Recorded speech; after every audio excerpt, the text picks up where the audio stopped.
Les 100 jours du second mandat du président Roch-Marc Christian Kaboré, commenté dans cette édition, l'analyse du directeur général de la radiodiffusion-télévision de Burkina à suivre dans quelques instants. 1000 logements qui vont sortir de terre à Zakin, projet du groupe Afrique Génie Bâtiment, dans le cadre des 40 000 logements du gouvernement burkinabé, présentation de la cité Zaknéré dans ce journal. Les Karaboros fêtent les nouvelles récoltes à Labola, occasion de retrouvailles autour du chef du canton pour diverses activités. Le président de l'Assemblée nationale préside les festivités dont nous verrons l'ouverture dans une poignée de minutes. Et puis un dimanche de scrutin présidentiel au Tchad sans grand enthousiasme selon l'opposition qui qualifie l'élection de sens unique.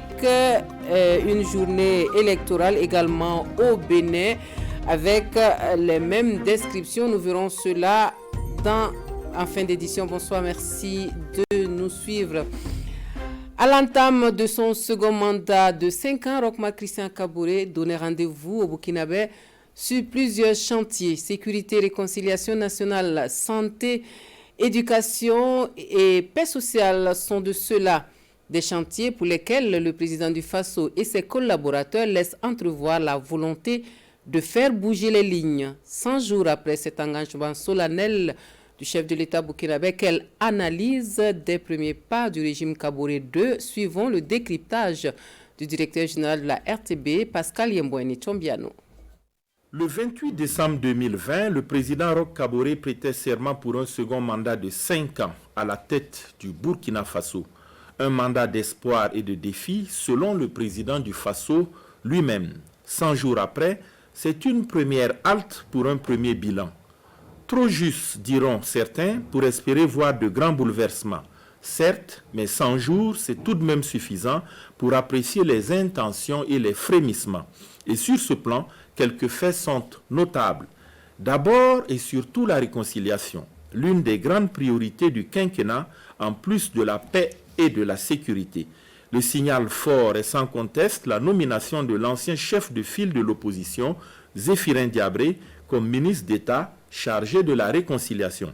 Roch Kaboré donne par là l'exemple en décidant de confier l'un de ses grands chantiers à celui qui a mené l'opposition contre son pouvoir au cours du premier mandat. Et les premiers pas du ministre réconciliateur, à défaut d'avoir de la lisibilité, traduisent une volonté d'aller vite et bien en ratissant le plus large possible. Wait and see, selon la formule consacrée, mais d'ores et déjà, le temps est donné et la délicatesse de la question commande de ne pas confondre vitesse et précipitation pour se donner toutes les chances de réussite. L'autre priorité demeure la lutte contre l'insécurité et là, pas de décision majeure, mais plutôt une volonté de consolider les acquis et de galvaniser les troupes sur le terrain.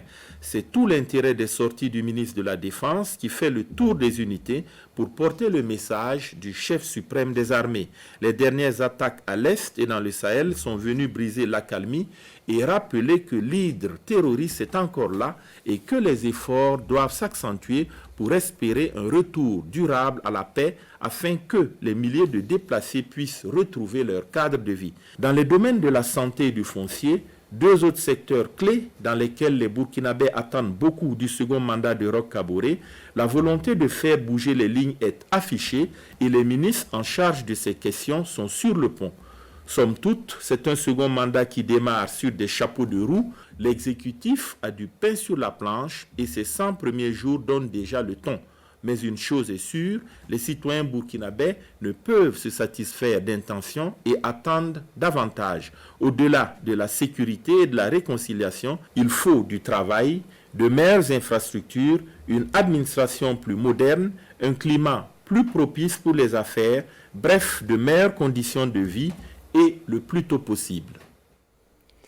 Sur les autres points de l'actualité, 3 jours d'échange autour du métier d'avocat en fonction des normes de l'UEMOA.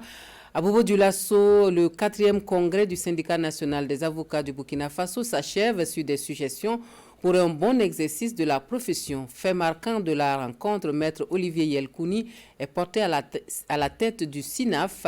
La synthèse complète avec Lamine Karantao et Ismaël Saturne Paris. Maître Olivier Yelkouni prend désormais les rênes du SINAF. le syndicat national des avocats du Burkina Faso. Il est à la tête d'un bureau fort de 19 membres. Ainsi, en ont décidé les congressistes à leur 4e congrès ordinaire. Aussitôt élu, l'homme dit mesurer l'ampleur de sa mission. C'est nous engager pour l'intérêt matériel et moral de l'avocat burkinabé. Nous allons travailler donc avec l'ensemble des avocats, puisque nous allons organiser une assemblée générale donc, qui va nous tracer donc, les programmes donc, pour les 3 années donc, à venir. En plus du renouvellement de son bureau, le SINAF a mis à profit son séjour à Bobo Dioulasso pour outiller ses membres sur un certain nombre de connaissances, surtout en matière de droit communautaire. Un véritable motif de satisfaction, selon les participants. J'ai vraiment été édifiée par les thèmes qui ont été développés, par les approches qui ont été élaborées par les confrères et par les autres membres des corps que nous avons invités aussi, notamment les greffiers, les magistrats.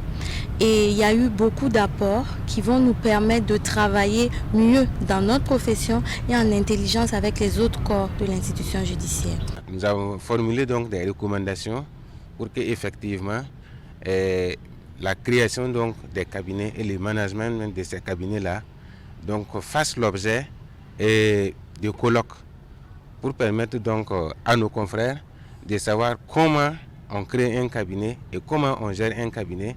Le bureau exécutif du SINAF a été élu pour un mandat de 3 ans. Mandat que Maître Olivier Yelkouni et ses collaborateurs entendent se donner tous les moyens pour le réussir. Des activités syndicales qui pourront se mener à Tenkodogo dans de meilleures conditions, et cela à cause des nouveaux locaux de la bourse régionale du travail et du centre Est. Le nouveau bâtiment a coûté plus de 350 millions de francs CFA au budget de l'État et traduit la volonté du gouvernement burkinabé d'améliorer le cadre de travail de ses partenaires sociaux. L'inauguration de l'infrastructure avec Aimé Douamba et Tanga Kafando. Désormais, c'est ici, dans ce bâtiment de R+1, que les 6 centrales syndicales et les 8 syndicats autonomes représentés dans le centre Est tiendront leurs rencontres. Le nouveau siège de la Bourse du travail du centre Est, inauguré ce matin, est un projet de R+3 et matérialise l'engagement du gouvernement à offrir aux partenaires sociaux un meilleur espace de travail. Le patronat, comme les syndicats, exécutent une mission de service public. Et donc, de ce fait, le gouvernement aussi doit leur créer un minimum de conditions de travail et de vie. Donc c'est pour matérialiser cet engagement que le gouvernement a pris acte dans le cadre de la réalisation des infrastructures du 11 décembre 2019 à Tenkodogo de réaliser ce bâtiment-là. Donc nous l'avons réalisé entièrement sur notre budget parce que la création de la richesse commande aussi qu'on ait un environnement qui soit propice au travail.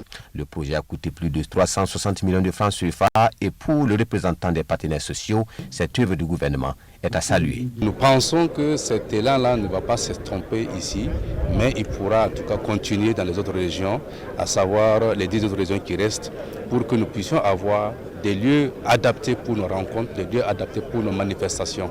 Donc c'est une satisfaction pour nous et nous avons tenu à remercier et à féliciter le ministère pour ce travail-là. En prélude à l'inauguration de la Bourse du travail du centre Est, le ministre Sénou Ouedraogo et ses collaborateurs ont échangé sur les grandes réformes entamées par le ministère en 2020 et les défis qui se présentent pour cette année 2021. Une cité viabilisée de 1000 logements à Zakin dans la commune de Samba, c'est le projet du groupe Afrique Génie Bâtiment, un projet qui s'inscrit dans le programme 40 000 logements du gouvernement burkinabé. La cérémonie officielle de lancement des travaux ce samedi est suivie pour nous par Issa Kafando et Sébastien Zongo. Le groupe AGB, Afrique Génie Bâtiment, lance la construction de 1000 logements à Zakin dans la commune de Samba. La société immobilière se donne 6 mois pour la remise des premières clés. Viabiliser, je parle de la canalisation, je parle de l'adduction en eau potable, je parle de l'électrification, je parle également des infrastructures que nous allons installer sur ces sites-là, qui sont des écoles, qui sont des centres de santé, qui sont également des centres aérés. AGB propose pour le moment 1000 logements pour la population. Et naturellement, tout le projet, je pense que c'est plus de 10 000 logements, mais pour le moment, c'est 1000 logements la première tranche. Il s'agit de 150 logements sociaux de type F3 2 chambres, une toilette intérieure et une cuisine, construit sur une superficie de 204 mètres carrés, vendu à 7 500 000 francs CFA. 850 autres logements économiques proposés en 2 modèles, le type F3, 2 chambres, 2 toilettes intérieures, une cuisine, sur une parcelle de 250 mètres carrés. Et le modèle F4 économique, 3 chambres, 2 toilettes intérieures, une cuisine, sur une superficie de 300 mètres carrés. Et la villa est vendue à partir de 18 millions de francs CFA. Le projet entre dans le cadre du programme national de réalisation de 40 000 logements. Il y a une convention qui a été signée, le projet a été approuvé par le gouvernement. Le projet a bénéficié d'une autorisation conjointe de l'outil du ministère de l'Habitat et du ministère de l'Administration territoriale. Et le dossier a été validé aussi par le COTESCO.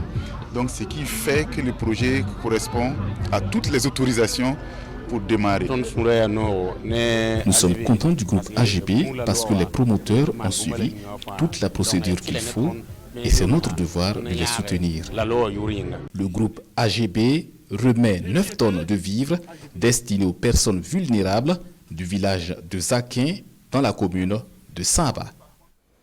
Et puis, il y a cette volonté de rendre accessibles aux populations des logements et bâtiments durables, économiques et adaptés à travers des crédits étudiés qu'affiche le réseau des caisses populaires de Burkina. Un partenariat vient d'être scellé avec l'entreprise de construction de bâtiments Nissi Concept Entreprise. La convention entre les deux parties est signée ce vendredi en présence de Nongba Kouda et Aimé Solange Girima. C'est un mariage gagnant-gagnant entre le réseau des caisses populaires du Burkina et l'entreprise de construction de bâtiments Nissi Concept Enterprise, l'objectif étant de permettre aux membres de l'institution financière de proximité de mettre en valeur leurs parcelles à travers des crédits adaptés. L'avantage principalement, c'est que le membre aura son bâtiment, je dirais, clé à main. Alors que dans le financement classique, le membre peut venir prendre le crédit pour la construction. Soit à un moment donné, il n'arrive pas à terminer, ou peut-être ceux qui sont en charge de la construction lui font un travail qui n'est pas de qualité. Mais là, je pense que tous ces risques sont, je dirais, minimisés, puisque derrière le prêt qui sera mis en place, Nice va pouvoir en tout cas réaliser les travaux et au fur et à mesure, la caisse va régler les factures que Nice déposera. Ce partenariat va permettre à l'entreprise Nice de promouvoir un modèle de construction écologique à travers son projet Logement pour tous. L'ambition est de rendre accessibles des logements et bâtiments durables, économiques et adaptés au climat. Nous faisons des constructions avec des briques en terre compressées autobloquantes. Alors la particularité, c'est que nous ne mettons pas de ciment entre les briques. Il n'y a pas de lien. Les briques s'auto-bloquent entre elles. Et lorsque nous finissons la construction, nous n'avons plus besoin de faire du crépissage, ni à l'interne comme à l'externe. Parce que déjà, les briques présentent un aspect assez intéressant à voir. Donc, on n'a plus besoin de faire du crépissage. Alors, tous ces facteurs combinés, en fait, font que nous sommes encore moins chers que les briques en parpaing ordinaires que nous connaissons. Et l'autre avantage aussi, c'est que nos briques sont des briques pleines. Et c'est la matière première, c'est la latérite. Et la terre a cette particularité de pouvoir réguler la température interne comme externe. La présente signature de convention participe à l'amélioration des conditions de vie des populations les moins nanties en leur permettant d'accéder à des constructions durables et bioclimatiques. Allons maintenant à Labola, dans les cascades, point de convergence des Karaboro pour la fête des récoltes. 3 jours d'activités, fêtes d'échanges, d'expositions, ventes de produits agricoles et d'élevage, mais aussi d'expressions culturelles et artistiques et sportives. Un grand moment de retrouvailles, en tout cas, qui a enregistré des invités de marque, dont le président de l'Assemblée nationale, patron de la cérémonie. Sur place, le témoignage de Mané Kahien et Ali Traoré. C'est la fête ici, dans le village de Labola, à 20 km de Banfoura. La cérémonie des nouvelles récoltes des Karaborola ou le Difangba. Une occasion pour les populations de la région des Cascades et d'ailleurs de communier autour du chef de canton des Karaboro et d'un invité de marque, le président de l'Assemblée nationale. Dans ce canton où se tient cette cérémonie, plusieurs difficultés freinent son épanouissement. Nous avons des problèmes de route, véritablement dans la région Foutoula. C'est une région accidentée et ça se constate. D'autres choses, c'est la question de l'eau. Les gens pensent qu'il pleut beaucoup dans la région des Cascades, donc nous avons de l'eau.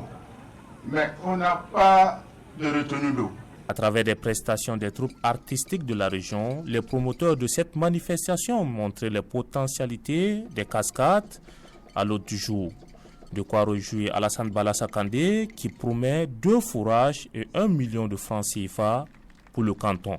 En venant à Karaborola ici, c'est pour apporter notre soutien à Sa Majesté pour ce qu'il a été, ce qu'il a fait pour le Burkina et ce qu'il continue de faire. Quand il y a des responsables comme ça, des chefs coutumiers, des gardiens de nos traditions, qui, avec le Covid, avec l'insécurité, font de leur mieux pour toujours perpétuer la culture, nous ne pouvons que leur apporter notre soutien. Nous sommes venus, nous avons vu qu'il y avait aussi des réalités. Et on a vécu ces réalités avec les populations. Il nous revient aussi, de retour chez nous, de rendre compte à qui de droit. Cette fête des nouvelles records est à sa 3e édition. Une édition au cours de laquelle des invités ont reçu des présents. Le président de l'Assemblée nationale a par ailleurs visité les stands d'exposition. Elles sont certes très actives, mais mieux encadrées. Elles pourront encore être plus autonomes et participer davantage au processus de développement durable. Les femmes du Bazega sont la cible du projet de renforcement de capacité de l'Association pour la promotion des activités génératrices de revenus, un projet qui compte atteindre 10 000 jeunes femmes de la province, comme nous le dit Oumou Sissi. L'Association pour la promotion des activités génératrices de revenus, APRO-AGR, veut faire des femmes du Bazega des modèles de leaders. Elle lance ici son projet de renforcement de capacité pour l'autonomisation de ces femmes. Pour l'association, il est important d'assurer l'autonomisation des femmes non seulement pour leur bien-être, mais également pour celle de leur famille et de leur communauté. C'est un projet que nous venons vraiment d'avoir avec Oxfam Burkina comme partenaire. Et ce projet va toucher plus de 10 000 femmes dans 4 communes de la province de Bazega. Et Sapone, Kayao, Doulougou et IPLC. Ce sont des actions de sensibilisation, de plaidoyer à l'endroit des femmes pour vraiment la défense des droits des femmes et vraiment développer le leadership féminin. L'objectif général, c'est d'amener les femmes à pouvoir prendre la parole en public et amener également les femmes à pouvoir se décider et amener les femmes à s'investir et à s'engager dans tous les secteurs de la vie socio-économique, politique. Toujours selon le haut-commissaire du Bazega, les femmes de sa province sont des maillons essentiels du développement et leur autonomisation devrait contribuer à la réduction de la pauvreté dans la province du Bazega. La route du développement qui passe par le développement de la route, a-t-on coutume de dire, et celle de Nanoro en passant par Boussé, connaît une situation de dégradation qui inquiète les populations de la zone.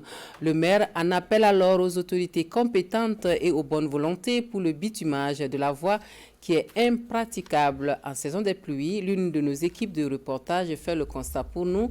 Suivons Urbain Benito Sommet et Alex Zagri.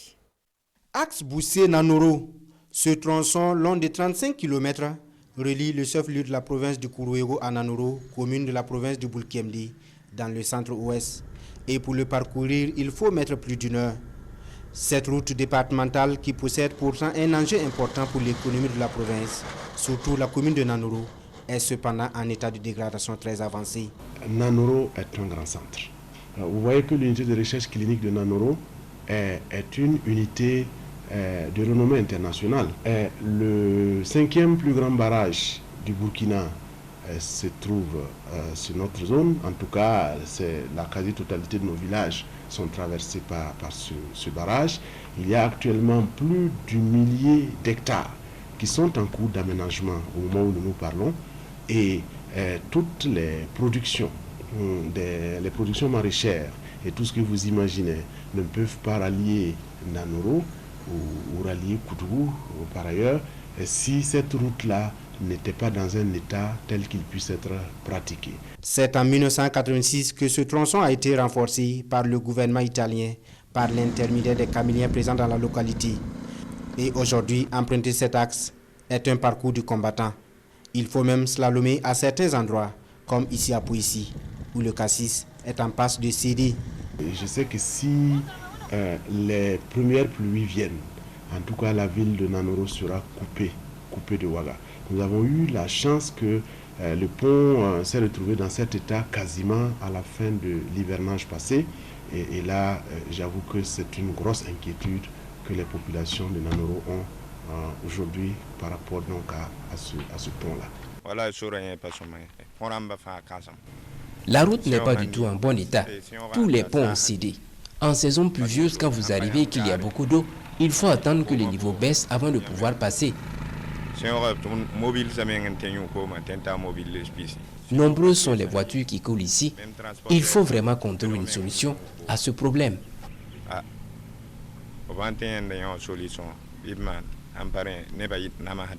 La réhabilitation de cette route dans les plus brefs délais, c'est le souhait le plus ardent de toutes ces populations.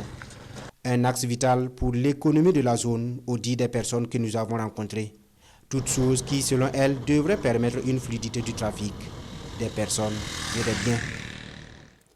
Solidarité avec les personnes déplacées internes. À présent, la contribution des fonctionnaires du système des Nations Unies qui est enregistrée ce samedi à Nagrengo. 18 tonnes de vivres distribuées à 450 personnes sélectionnées parmi les plus vulnérables. Témoin de la remise des vivres, Rasman Ezundi, Maxime Zongo.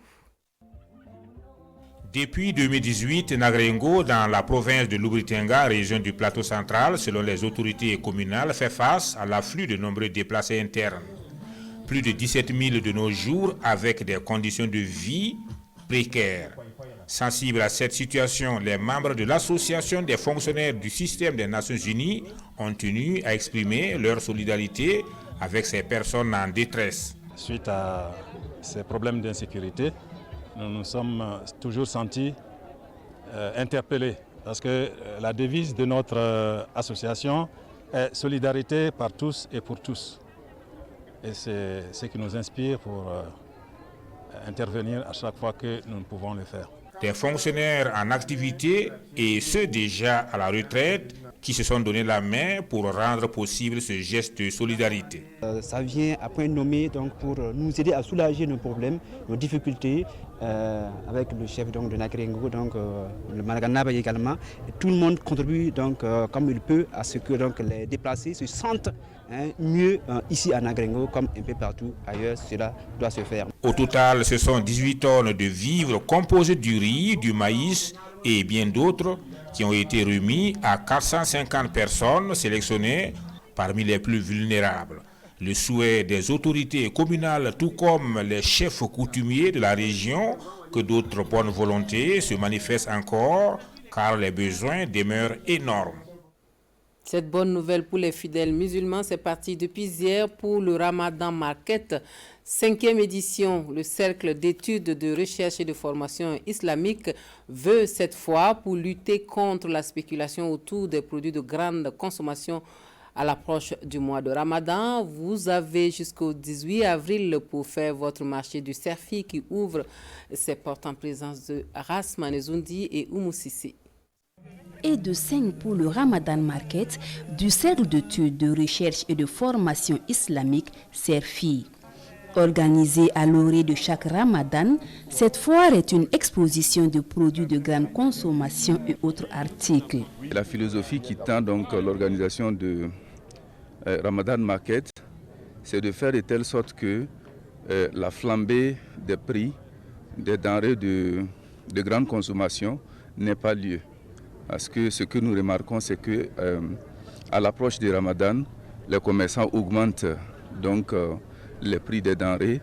Et donc la philosophie, c'est que nous puissions vivre un ramadan de solidarité. Et cette initiative va au-delà des activités commerciales parce que le CERFI profite pour jouer son rôle citoyen en formant des jeunes promoteurs à l'esprit entrepreneurial. Cette fois du Ramadan 2021 ne sera pas que commercial. Un accent particulier sera mis sur le côté spirituel. Un stand des imams est disponible pour répondre aux questions des visiteurs en rapport avec l'islam en général et sur le mois de Ramadan en particulier. Le Ramadan Market est un espace ouvert à tous les Burkinabés de toutes confessions religieuses confondues. En musique, c'est l'histoire d'une belle rencontre, celle de deux frères Touaregs originaires du Niger et deux musiciens burkinabés. L'aventure qui traverse le sable fin du Niger jusque dans la cour du Moronaba donne naissance à Ouagadez, une fusion musicale mélange de sonorités touareg et rythmes traditionnels du pays Moussi avec un zeste de modernité par endroits. L'œuvre est présentée au détour d'une conférence de presse ce 8 avril, voyez vous-même. Ouagadez est le premier album de 4 jeunes amoureux de musique. C'est un album à la croisée des chemins entre la capitale burkinabé et Agadez au Niger. C'est autour d'une conférence de presse que les initiateurs font connaître l'œuvre. Nous avons beaucoup de projets. Actuellement, nos projets, c'est de pouvoir communiquer l'album partout pour faire entendre l'album, ce qu'ils chantent dans l'album, pour pouvoir que les gens puissent écouter ce qui se passe. Voilà ce qu'ils disent, c'est ça l'important, c'est pouvoir toucher le cœur de tout un chacun, voilà, pour que nous puissions aimer vivre dans la paix, dans la cohésion sociale et dans la solidarité. Composé de 9 titres, c'est un album qui traite de plusieurs sujets, à savoir l'amour, l'insécurité, l'immigration et bien d'autres. Ouagadez, un album tout en couleurs avec plusieurs sonorités touareg et burkinabé. Ceux qui vont nous écouter partout dans le monde, sachez que voilà, Ouagadez vous aime beaucoup et qu'on fera tout possible pour vous honorer. On fera tout possible pour jouer de la bonne musique que vous aimez. On va donner le meilleur de nous-mêmes pour que vous soyez contents. L'aventure de Ouagadez commence en 2018 et à travers l'œuvre, le groupe entend valoriser et promouvoir la culture africaine en vue de favoriser l'ouverture à d'autres pays.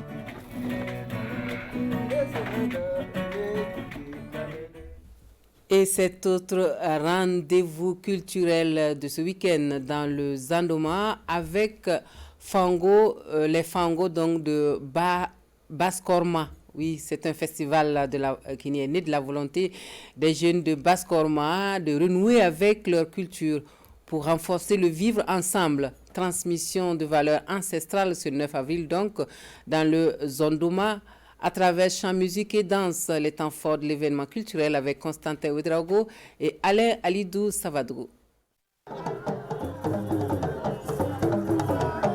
Bienvenue au Fango de Baskorma, une danse traditionnelle Mossi dans la région du Nord. À côté, il y a les Wambenda et les Bokore. Toutes des danses, mais aussi des facteurs de rassemblement et d'éducation. À Baskorma dans le Zandoma, la jeunesse veut promouvoir ses valeurs culturelles en perte de vitesse pour un avenir radieux. On se basait sur la culture pour enseigner les valeurs de la société à la jeunesse. Mais depuis un certain temps, nous avons remarqué que ces valeurs-là tendent à disparaître. Les gens n'ont plus le temps pour se retrouver. C'est pourquoi nous avons pensé qu'en organisant une telle activité, nous allons être en mesure de réunir les gens. L'année prochaine, nous allons inviter d'autres troupes culturelles. Nous invitons tous les villages à adopter l'initiative pour la promotion de la culture. Artistes traditionnels, tradis modernes et slameurs, tous tiennent en haleine le public. Émerveillés, certains anciens s'invitent sur la piste de danse. L'initiative est du goût du chef du village. C'est parce que les jeunes sont unis et s'entendent qu'ils ont réussi cette organisation. Ici, les jeunes savent écouter et obéir. Ils sont sur le bon chemin. Ce festival appelé les Fango de Basse-Corman est une initiative des jeunes du village. Une première édition qui se veut un tremplin pour promouvoir la paix à travers les valeurs culturelles dans la région. Et la communauté Bobo Mandare en deuil, Yacouba Sitek Sanou, intronisé en 2017, est décédé ce vendredi, le 21e chef de Dagasso avec 85 ans. Les derniers hommages et l'inhumation dans ce reportage de Lamine Karantao et Ismaël Saturne Paris. Chefferie coutumière t'initie la Loma de Dagasso. Les Bobo Mandare pleurent la disparition de leur chef. Sa Majesté Yacouba Sanou, communément appelé Yacouba Sitek, a régné 3 années et 4 mois sur le trône. Aujourd'hui, il n'est plus. Aux côtés des notables de Dagasso, une délégation gouvernementale est présente pour saluer la mémoire de l'homme. Nous sommes venus apporter le soutien du gouvernement de Burkina Faso, le soutien de son Excellence Roch-Marc Christian Kaboré, président du Faso, à la famille, et puis joindre nos prières aux prières de la famille afin que notre regretté papa puisse reposer en paix et que le Tout-Puissant l'accueille dans son paradis. De la morgue de l'hôpital Soro Sanou de Bobo Dioulasso, le cortège funèbre prend la direction de la SNCITEC. On sillonne pour la dernière fois les artères de cette société où le défunt aurait consacré 35 de ses 85 années de vie. Yacouba Sanou a été un symbole pour nous. Il nous a toujours donné des conseils. À chaque fois qu'il venait nous rendre visite, il avait tellement l'amour de la cité que nous qui sommes derrière, il nous a donné le courage d'aimer aussi nos entreprises. Nous pouvons retenir donc de Sa Majesté un père vraiment dévoué à la cause de sa famille, à la cause de sa communauté et aussi un travailleur acharné et rigoureux. C'est aujourd'hui une immense perte pour nous. Après la prière et les différents hommages, le cortège funèbre met le cap sur le village de Legema, où le chef Yacouba Sanou sera inhumé dans l'intimité familiale. Hors de chez nous, au Tchad, peu d'enthousiasme pour le scrutin présidentiel de ce dimanche, estimé couru d'avance par l'opposition qui a appelé au boycott, également au Bénin, où si les campagnes électorales ont été marquées par des violences ce dimanche électoral s'est passé sans incident majeur.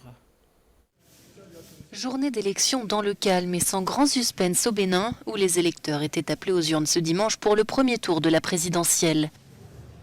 Le chef de l'État sortant, Patrice Talon, a voté dans la matinée. Il brigue un second mandat face à 2 candidats quasiment inconnus du public.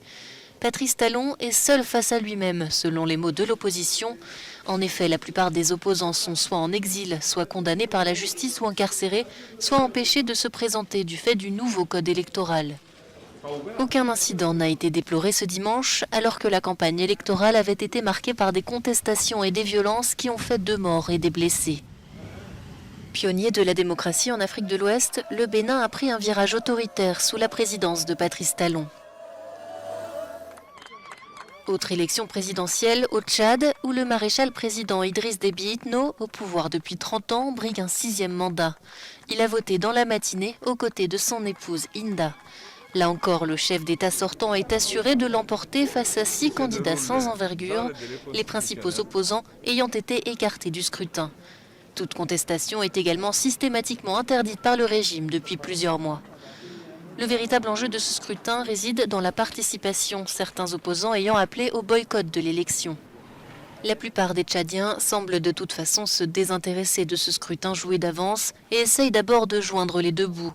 Le Tchad est 187e sur 149 au classement de l'indice de développement humain. En 2018, 82% de la population vivait sous le seuil de pauvreté. Fin des actualités dans cette édition. Merci à vous de nous avoir reçus chez vous toute cette semaine. Toute l'équipe du 20h se joint à moi pour vous souhaiter une très belle reprise de travail pour demain. Dernier rendez-vous des informations, c'est à 23h avec Isiaka Nana. Très belle soirée à tous.